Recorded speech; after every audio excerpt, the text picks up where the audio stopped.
Prime Minister Narendra Modi's is soon to turn a one-year-old government, and NNIS caught up with people in Jharkhand to find out what they feel on the Modi regime. Amar Kumar Bori, who is the Land Revenue Minister in Jharkhand, says that the governance under the present government has become skillful.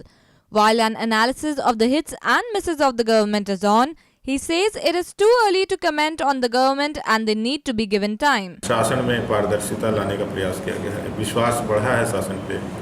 साथ ही साथ जो रुका हुआ काम सब था, जो एक परिपाटी जब लगातार चली आती है उससे अलग जब आप करने जाते हैं तो उसमें थोड़ा सा समय लगता है, लोगों को परिवर्तन देखने में, लोगों को उसका रिजल्ट आने में। उसको सभी चाहते हैं कि उसका आउटपुट एज इट इज़ आ जाए, तो यह कोई ऐसा काम नहीं है जिसका इमीडिएट हम करें और उसका रिजल्ट आपको तुरंत रिफ्लेक्ट हो जाए।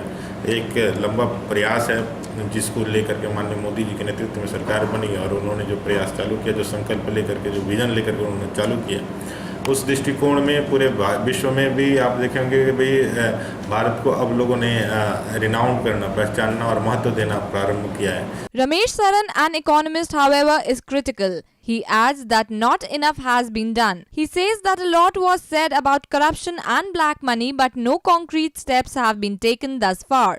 He further adds that the land bill has brought about unnecessary arguments in India. जो expectations था उसके अनुसार तो बहुत कुछ काम नहीं हो सका है, क्योंकि ये सरकार आई थी 2-3 प्लैंक्स पर। एक जो आर्गुमेंट था वो करप्शन का था, विदेश से पैसे लाने का था। तो करप्शन का एक हिस्सा तो एक कानून बना, लेकिन जो विदेशों में जमा पैसा है उसको लाने के लिए बहुत ज़्यादा अटेम्प्ट्स नहीं हुए, या जितना कहा जा रहा था उतना है नहीं। तो एक जो कैंपेन बिल्डअप किया गया था उससे लोगों में डिसइल्यूजनमेंट हुआ है। दूसरा बात है कि बेरोजगारी, तो बेरोजगारी ख़त्म करने के लिए जो इन्वेस्टमेंट चाहिए या जिस तरह की प्रक्रिया चाहिए उसमें बहुत कुछ सामने नज़र नहीं आ रहा है कि वो एक प्रक्रिया में वो सामने आ सके और बेरोजगारी दूर करने के लिए विनियोग हो सके।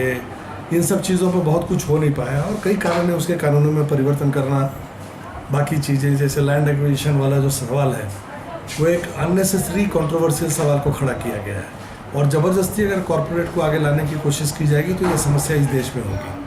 Vinay Agarwal, however, as an industrialist, refuses to comment on the government, saying this is a full majority government from which expectations are high. देखिए, ये बहुमत की सरकार है और मेरा तो ये मानना है कि काफ़ी समय के बाद देश में एक बहुमत की सरकार आई है और बहुत अपेक्षाएं और उम्मीद भी हम लोगों को इनसे है। चूँकि अभी साल भर ही इसके हुए हैं, कुछ भी आरोप लगाए हम इस सरकार के प्रति, उसके पहले हमें ये देखना चाहिए कि सरकार, एक बहुमत की सरकार जब देश में बनी है तो इस पे हमें कुछ समय देना भी हमारा नैतिक जिम्मेवारी है। इन एक साल के बीच में जो मोदी सरकार ने जो नियम लिए, जो प्रावधान ला रहे हैं या जो प्रयास कर रहे हैं, उस पर मैं कुछ टिप्पणी अपनी ज़रूर करना चाहूँगा। जैसा कि सबसे पहला है कि व्यापारियों को जो एक अपेक्षाएं थी इस नई सरकार से, बहुमत की सरकार से, उस हिसाब से जो व्यापार का जो एक उछाल होना चाहिए था, व्यापार और उद्योग जगत का जो एक सर्वांगीण विकास होना था, वो अभी तक दिखता नहीं है। Powered by NNIS.